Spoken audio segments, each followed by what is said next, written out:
Tafiaraka indray tsika amin'ny ity andro ny alatsinainy fa 13 ny volana desambra taona 2024 ity mazava ho azy moa fa ny atsika ara-panatanjahantena no iarahanao ny tenako rehefa ariva toy izao. Fakasitrahana manokana no atolotra antsika rehetra izay mampiatrana ihany koa ny fahitalavitra amin'ity arivan'ny alatsinainy ity manasanao arany. Azo isianaraka izany hatramin'ny farany.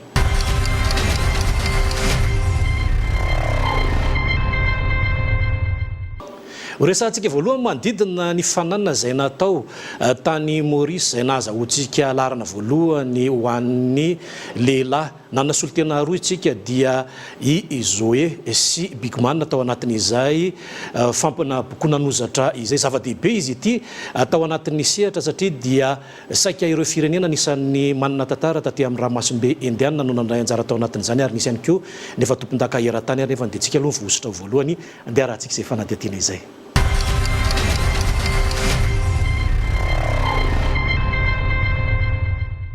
Tsara toerana teo amin'ny fifaninanana izay natao tatsy amin'ny nosy Maurice isika eto Madagasikara tamin'ireo solitenantsika amin'ny rahalahy eo amin'ny taranja bodybuilding fifaninanana izay natsoina hoe Eric Favre Sport Games 2019 firenena 5 nandray anjara tamin'izany ary efa manana ny anaram-boninahitra amin'ny fireneny avy sy maneran-tany izy ireo. Isika malagasy dia efa tafiditra amin'ny fifaninanana goavana maneran-tany toy izao ary manana vatana tsara izay mapiaiky ny hafa. Voalohany teo amin'ny classic body dia lasantsika malagasy tamin'ny alalan'ny Pradelin Réo Zoé dit Zoé nipetraka teo amin'ny laharana faharoa ho an'ny bodybuilding latsaky ny 570 kilao randrianary manana John Mario di Bigman mitondra ny fanazavana izy mirahalahy. Amin'ny ankapobeny aloha tena tonga amin'ny tena hoe mission accomplie le izy satria olona anisany tena mafy indrindra tamin'ny resaka bodybuilding daholo ny tonga tao. Anisan'izao ny Indiana ny anisan'ny tena adversaire anay aloha tena anisan'ny natahorana indrindra tao. Dia tamin'ny kategorika moa resy ny Indiana dia tamin'ny anazy efa nisy triple efa tokony vonony le Indiana zany satria nisy FBB dabe koa tonga tao. Efa tena nafinaritra zany mba vitatsika ny mission tanterakatsika ny zavatra tena nieritseretina ny kasaina natao zany. Ny championnat du monde zao no tena tsara homanina satria izay ny anisan'ny lalao enjana indrindra zany amin'ity championnat du monde zay. Ohatra manokana zany ny fiomanana dia mila 100% foana. Ohatra ny anahy teo zao eritaona mihitsy eo zany tsy nanao compétition fa tsy ty compétition raha ity dia ny vatana rehetrarehetra sy ny saina vonona amin'izay zavatra zay hoe zavatra ray ny atao dia zavatra sira dia mahita résultat après. Misy koa moa tena fanomana ny akama indrindra ato manana ny anisan'ny tena nanampy be koa amin'ny resaka rehetrarehetra na resaka ara-moral zany na resaka rehetrarehetra batana ratsaina resaka équipement rehetrarehetra. Ny farantiny tena mafy indrindra satria raha teo amin'ny monde zany iny efa eny ivo anankiray fa le farana tianay roalahy tena raha hoe miaina ny anaty afo be angamba mbola tsy hita aloha tena hoe mafy li satria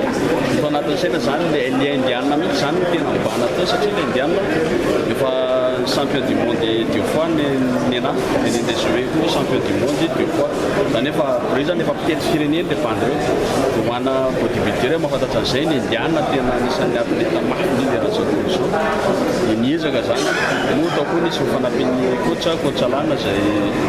ny iara asa Madagasikara satria tena mahay le reny tena betsaka ny zavatra niainany atao anatin'le zany dia nahitana voka-tsoa be fa zany hoe niezaka tsika Madagasikara zany efa anisan'ny firenena tena niveau ambony satria na le Indiana raha vao nainy Madagasikara dia zao anaty préparation tena hitanay mihitsy hoe miafy ny tena ohatrany hoe zay zavatra ataonay dia atahorana le rony zay fihetsika ataonay dia atahorana zany efa malaza be zany le Madagasikara ny ivelanay hoe mafy be dia niezaka izy nanao maximum fa ohatrany tao amin'ny anazy zany somary nisy polémique kely fa tsy olana le izy fa ny zavatra atao androany zany entina hiatrena le pitsy foana ampy ohatry zay foana compétition no izy aloha mifanjakana mihitsy mandray satria le fédération le tosika avy any fanjakana zany hoe le fanjakana mihitsy zany mila mandray andraiky tsy mafy satria bodybuilding tsy mitovy valao rehetrarehetra mila vola be le izy mila tosika ihany koa zay nefa nandeha rery foana dia io zany tena hitsona hoe fanjakana ampy izay satria compétition amin'ny heritaona mafy be sy misy tir olympia ao tokony andraisanay anjara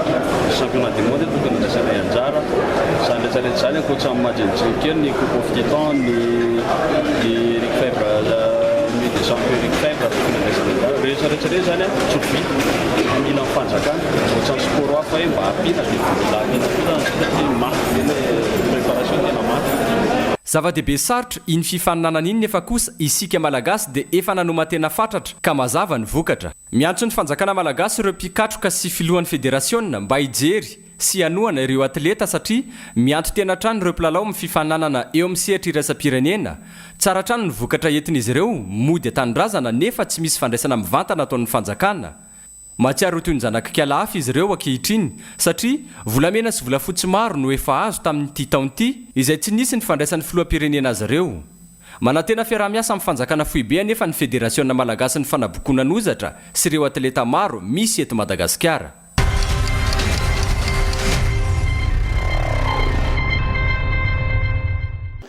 Eo amin'ny tontolo ho an'ny handball kosa indray dia totosa somatsara izy iny. Ho an'ny lehilahy dia norumbany ekipan'ny Masindamisely ary ho an'ny vehivavy kosa indray dia lasa ny TSBC izy ity andeha rahantsika izay fanadihadiana izay.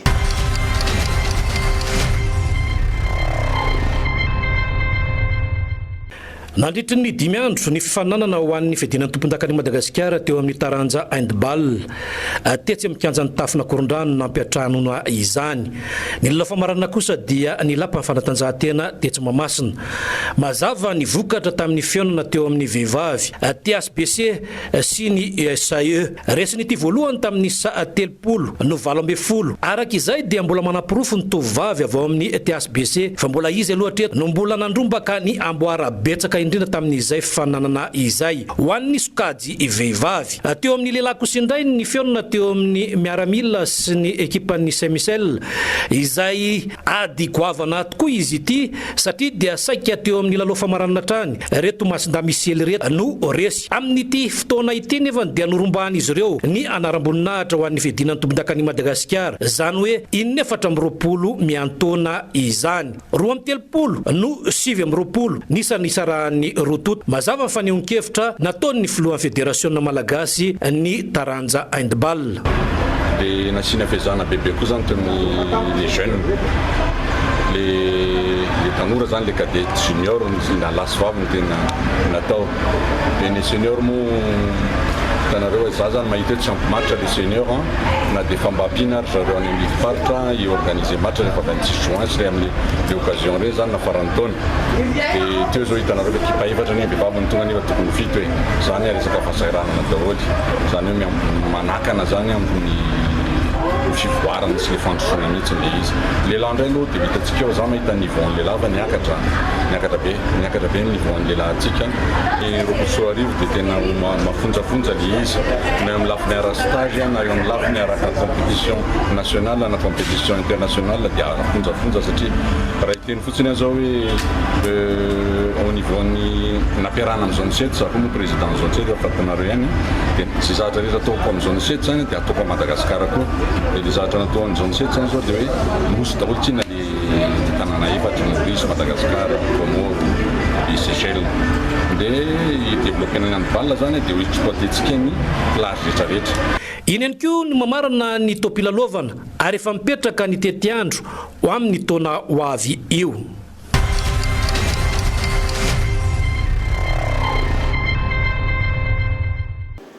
Atotosa somatsara ny fivorimbe teny anivon'ny comité olympique izay nahitana andreo solotena sy ny filohan'ny federasiona izay mandrafitra ao anatin'ny comité olympique izany zava-dehibe ny fametrahana azy ity ary dia misy ny fiarahana eo amin'ny sehatra rehetra sy ny tetiandro ihany koa amin'ny taona ho avy io andeha rahantsika izay.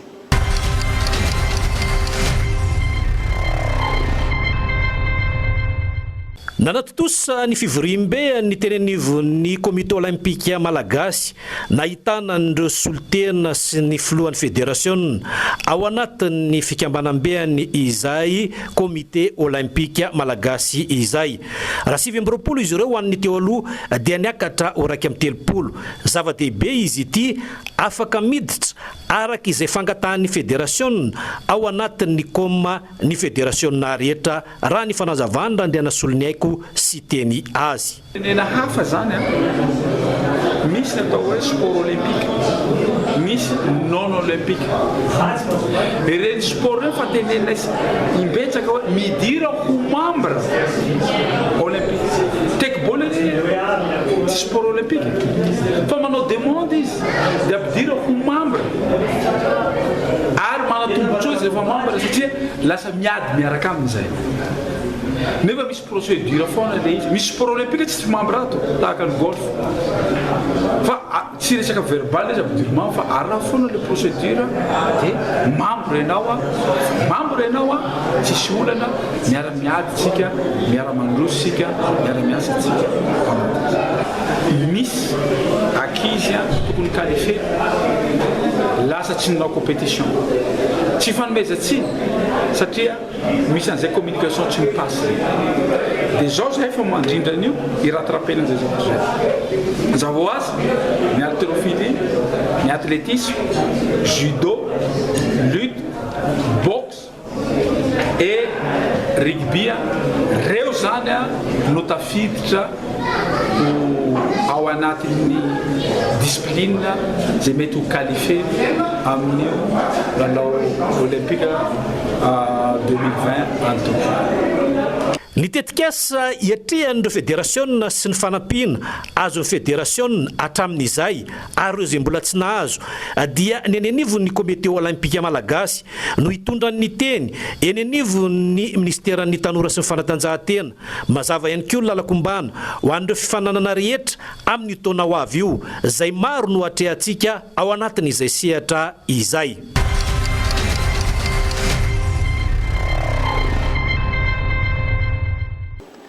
Fa vita somatsara ihany koa ny tao anatin'ny fivoriam-be ny raisana ho an'ny fibatana fonjam-by teto amintsika nanao ny tatitra izy ireo tamin'ity taona 2024 ity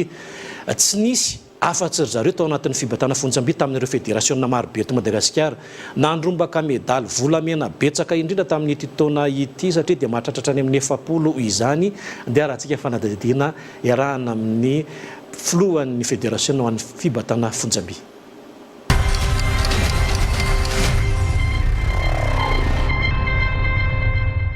Niatrika ny fivoriam-be ny tena anivon'ny fédération ao anatin'ny fibatana fonjam-by nahitana an'ireo ligue paritra 5 ny iray tamin'izy ireo moa no tsy tonga ateto Analamanga ny antony dia noho ny ara-pahasalamana raha ny fanazavany Andriamanarivo Arnel azy zava-dehibe ny vokatra azo tamin'ny lalao anosy andia ny fahafolo Tatso Maurice nazahoantsika medaly volamena 420 torak'izay ihany koa ny lalao an'ny afrikana zay natao tany Maroc tamin'ity taona ity avokoa izay rehetra izay nazahoan'ny Madagasikara medaly volamena 5 mazava zany ny tanjona tao anatin'ny fifanana toy itony ary ny fibatana fonjam-by no anisany nandrombaka medaly volamena betsaka indrindra tamin'ireo fédération misy eto Madagasikara tamin'ity topilalovana 2024 ity mitondra sy mameno izay ny filohan'ny fédération Andriamanarivo Arnel. Ny programme anasa amin'ny taona 2024 io dia lavalava ihany satria tsy maintsy manatrika championnat du monde ny bodybuilding tsy maintsy manatrika ny championnat du monde ihany koa ny haltérophilie ary ireo championnat régional zay misy rehetrarehetra dia tsy maintsy ohatria ny haltérophilie sy ny bodybuilding. Ny championnat de Madagascar zany dia ho tanterahana ny 1er 2 3 mai any Antsirabe amin'ny taona 2024 ny compétition na qualification na Jeux olympiques farany dia atao any Maurice ny afaterabe foka hatramin'ny faharoapolo ny volana avril izay tsy maintsy andraisan'ireo atleta zay efa manana ny compte des points qualification zany dia i Rosina Vevavy miampy ny Vania ary Erika Silarion ary Tojo amin'ny akapobeny sy timenatare zany no anisan'ny hoe anisan'ny adiny tapakila ho any Tokyo. Ametraka rafitra lehibe izy ireo amin'ny fifaninanana eny anivon'ny ligue paritra misy eto amintsika mba ahafahana mitaratra ihany koa ireo sangany ao anatiny izany na izany naty zany aloha dia vavavolavula ireo rehetra ao anatin'ny fampiofanana indrindra fa ho an'ny mpitsara sy ny atleta mba tsy tapohana eo amin'ny fifananany raisam-pirenena intsony izy ireo anatin'ireny club ireny manana ny tanketsa feno ny anivon'ny fibatana fonjam-by amin'izao fotoana izao.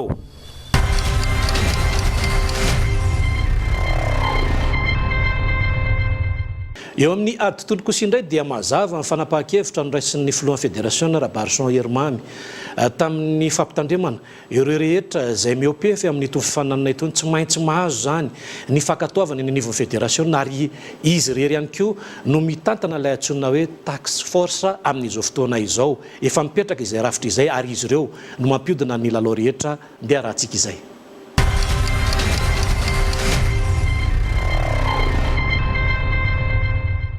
Betsaka ny resaka mandeha tseroa ny filohan'ny fédération Rabarson Hermamy ao anatin'ny ady tondro malagasy nanome fampitandremana azy ireo ny tenany mbola misy ihany nefa nireo manao sy mandika lalàna hoenjana ny fanenjehana azy ireo raha ny fanazavana satria dia efa nisy ny feonana tamin'ny ministra tompon'andraikitra ary tsy maintsy andraisana fepetra entitra ireo zemini miopefy ao anatin'ity sehatry ny ady tondry ity. Aza manontonona ny boxe anglaise mihitsy, aza manontonona ny filohan'ny fédération na ny entraîneur na ny DTN zany mihitsy. Fa kosa anareo manokana ny anareo aza miditra ato anatin'ny boxe anglaise fa izahay koa nefa zao andray fepetra hoe zay mandray anjara amin'izany tsy tafiditra ato anatin'ny boxe anglaise tsony satria rehefa boxe anglaise nataonao dia izay, rehefa savaty nataonao dia savaty, rehefa kickboxing nataonao dia kickboxing, rehefa lutte nataonao dia lutte, rehefa karaté ohatr'izay le izy fa tsy any amin'ny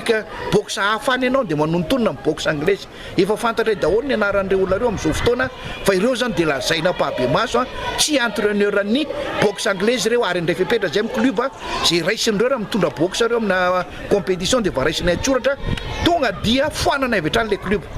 ary andefa taratasy any amin'ny DRCS efa manomboka zao anaramaso ity club ity tsy ao anatin'ny boxe anglaise fa kosa ifankahitsika amin'ny fifidianan'ny élection io, ifankahitsika satria ianareo reny tsy ao anatin'ny boxe anglaise intsony sao mieritreritra any hanao fifidianana amin'ny heritaona ka hoe izay ifidy tsy mahazo avela olo ivoaka ny fanesorana ny sazonareo fa ny sazy efa nivoaka misy manontonona makony zay manana one star mba asy hoe zany diplôme anareo zany raha manana zany one star anga izy tia ny banga misy zany tonontononona fotsiny zay arbitre zao na zay entraîneur zao misy diplôme io ary raha ohatra ianao ka nahazo diplôme avy amin'ny aiba lazainao zany tokony ianao tsy anakorotana amin'ny boxe ataon'ny aiba zay mahatonga dia mazava ho azy fa tsy ao anatin'ny boxe anglaise reny amafisiko mihitsy tsy ao anatinay reny tompoko ka izahay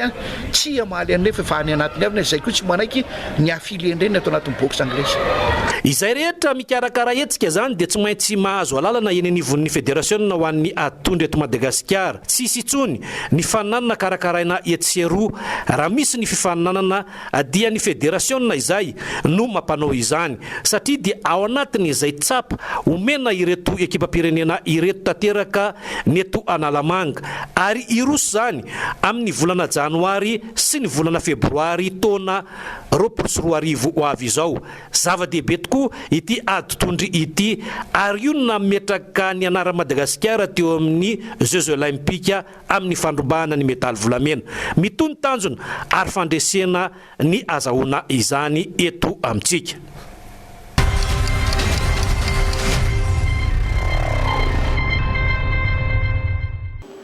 Ho an'ny Ayady Osokosi indray dia namarana ny taona izy ireo ary nanao jeritodika ihany koa tamin'ity taona 2024 ity. Raha ny teto anatiny dia betsaka ny sehatra efa nandraisan'izy ireo anjara toraka izany ihany koa teo amin'ny sehatra raisam-pirenena. Araka izay dia miandrandra izy ireo mba hiantsehatra ao anatin'ilay antsoina hoe Olympique nefa moa dia miankina amin'ny fédération izay rehetra izay andeha rahantsika ary ny fanampanazavana.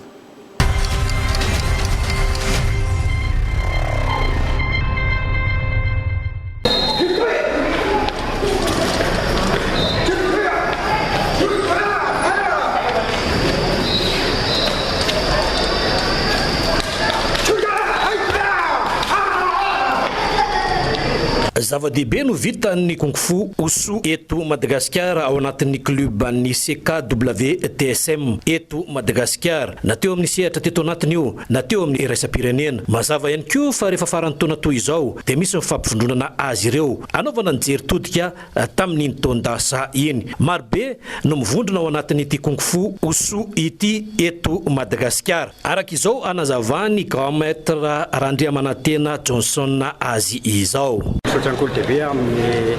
fanampianan'ny club hatramin'izay ka hatramin'izao amin'ny fampahafantarana ny fisian'ny club anay eto amin'ny Masina. Izay moa zany ny antony ny anaovana zao entraînement zao dia farana ny taona dia raha rehetrarehetra zany samitsaka fotoana vaovao daholo a dia maniry koa ho afaka hanao entraînement-pitiavana sy ampanajana daholo ny rehetrarehetra ary irinay isangatanay a fahatsatotompona rehetrarehetra zany a zay mahasoa ny tanorantsika amin'ny fotoana vaovao dia zay no any raha riso apetraka ho an'ny rehetra ko samy tahin'Andriamanitra daholo tokoa. Nahoana moa zany mivinan'ny oso tao anatin'ny fotoana sivy ny oso zany a na ny tena marina misy ezaka marobe natao zany a ino napetraka amin'ny président fédération iny fa ny anay zany amin'ny maha-clubanay dia miezaka tsy mijanona manao ny entraînement ilaina ho an'ny tanora fa mifananina zany a mipetraka amin'ny fédération. Manana fifaninanana eto anatin'ny sehatra resapirenena zanareo amin'ny taona raha ny tokony izy isataona misy fifaninanana foana zany ny oso miankina amin'ny mouvement dia miankina amin'ny fédération mandama sy mandina zay fa ny tanora zany a dia mavonina tanteraka daholo atsika zany. Manaraka ny aiady raisam-pirenena ihany koa ny kung-fu oso eto Madagasikara ary ireo teknika mivoaka saika isam-bolana na isa-taona raha ny fanazavana dia miantra ihany koa eto Madagasikara ny fampiarana izany. Mazava ny target fitaizam-batana ny kung-fu oso fa tsy hoentina misetrasetra amin'ireo mpiarabelona izany.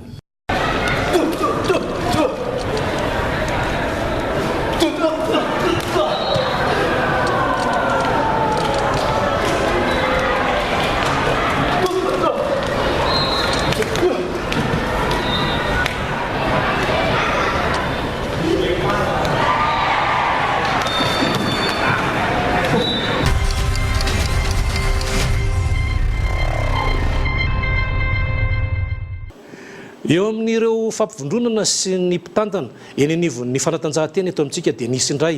ireo fampiofanana ny tanora na ny zokony teo aloha na ireo zandriny teo aoriana ihany koa zava-dehibe izy ity amin'ny fanapariana izany ary dia nisy ihany koa ny fizarana maro-pakasitrahana izay natolotra ho azy ireo nandritra ny efatrandro moa nanaovana izany tetsy amin'ny ANS tetsy Ampefiloha zava-dehibe araka izany fitantanana fanatanjahantena eto Madagasikara dia raha antsika izay.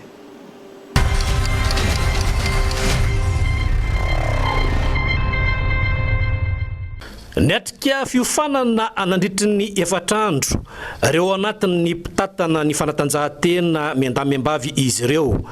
tetsy amin'ny ANS tetsy Ampefiloha zava-dehibe ny famoahana itony tanorantsika itony eo amin'ny sehatra anatiny sy ny sehatra iraisam-pirenena araka izany dia ny fanatevenana ireo hitantana ny fanatanjahantena eto Madagasikara no tanjona ary nahitana n'ireo solitena teny anivon'ny fédération avokoa izany fampiofanana anisan'ny goavana izany. Anisan'ireo mpiofana izay sambany Randrianasoa ary nomena rojo fatratra izay ny mpikatroka ao anatin'ny taekwondo WTF eto Madagasikara.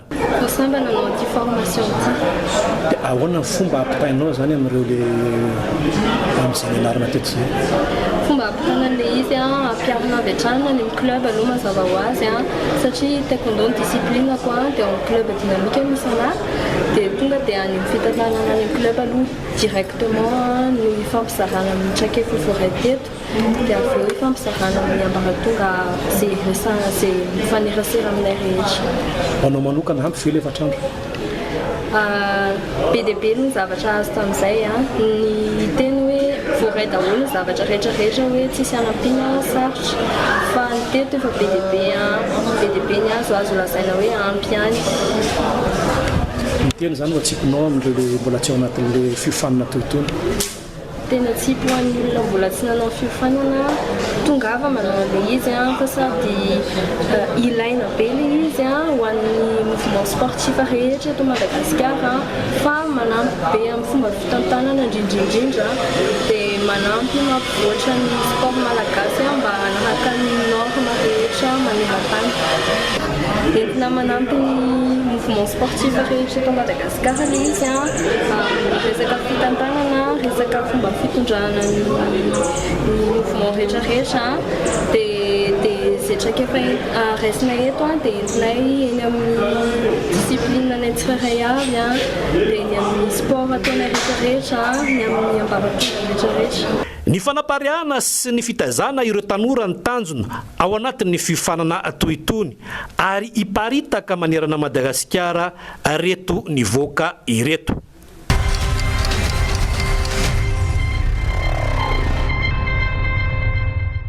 eo ny ireo maresaka iraisam-pirenena kosa indray dia manakarim-baovao ao anatin'izany ihany koa isika ary tsy adino ny resaka momba ny basketball sy ny baolina kitra ihany koa izay malaza amin'izao fotoana izao izay fanadidina rehetra izay iarahantsika amin'ny izina rakotsihana.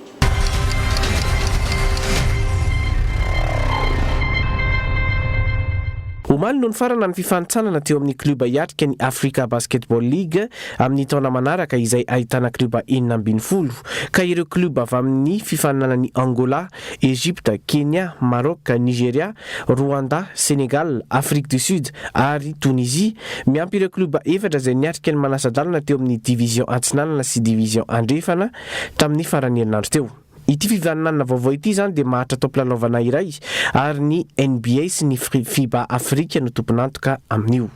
Raha iverenina moa ny fifanitsanana iny dia ny GMBC na ny Gendarmerie Nationale Basketball no nitsolo-tenan'i Madagasikara ary nandalo dingana 2 ny fifanitsanana ka ny dingana 8 izay natao teto amin'ny Madagasikara ny vondrona F teo anelanelan'ny 7 Oktobra hatramin'ny 3 Novambra lasa teo. Ary tafiditra tamin'ny dingana faharoa isika sy ny Kenianina ary tao amin'ny vondrona Atsinanana no nisy any GNBC. Taorin'izay raha ny filarana azo dia eo amin'ny larana faharoa ny GNBC rehefa nahazo fandresena roa sy faharesena iray raha toka ny Patriotes BBC no voalohany nanana fandresena 3 be izao tamin'ny fifanitsanana. Teo amin'ny manasadalana dia niona tamin'ny Ferroviaire Maputo ny zandarmari-pirenena ka lavin'izy ireo 4-90 ry zareo Mozambikanina ka tany amin'ny lalao famarana dia mbola niatrika indray ny Patriote BBC ny GNBC ka teo no lavo fandroany indray ny ekipan'ny zandarmari tamin'ny isa 4-90. Na dia resy azontsika dia azo antenaina ny leta sy ny teknika avo anana ny mpilalao basketball malagasy ary rarina ny ho lasa lavitra indrindra amin'ny Africa Basketball na ny Elite 16 amin'ny taona manaraka.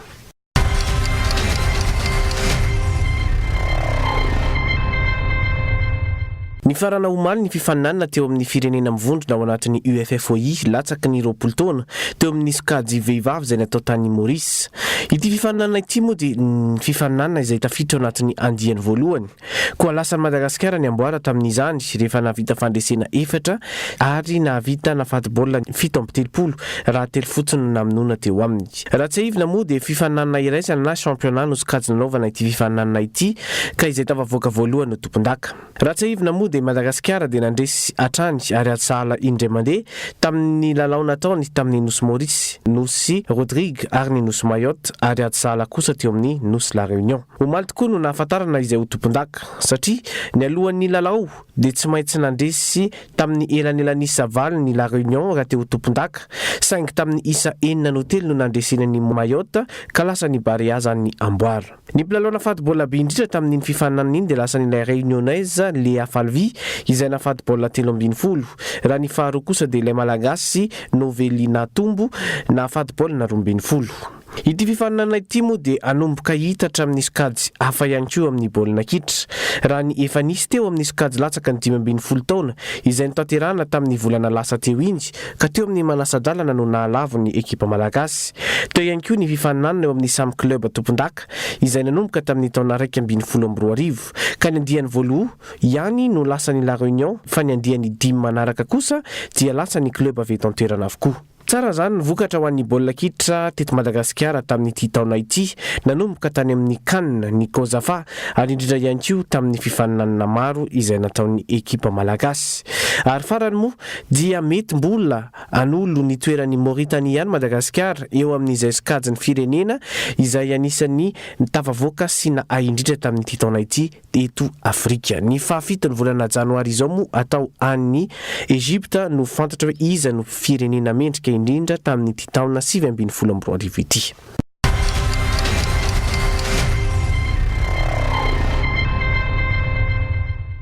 Datreto neto plasy tompokavy no fiaranao tamiko tamin'izao arivan'ny alatsinainy izao makasitraka antsika rehetra naharitra sy mijery hatramin'ny farany sotrahako manokana ihany koa ianareo izay nampiatrano ny fahitalavitry ny kolo amin'ity ariva ity tsy adino ny nampitany sary sy ny feo Rudy sy Ilaza tany atokantranotsika tany tsy adino ihany koa ny mpampiakanjo ny Boba Sport sy ny Maki Compagnie tao anatin'izay fiarahana izay arintsika rehetra mpiondana na tsy mpiondana fanatanjahantena ihany koa.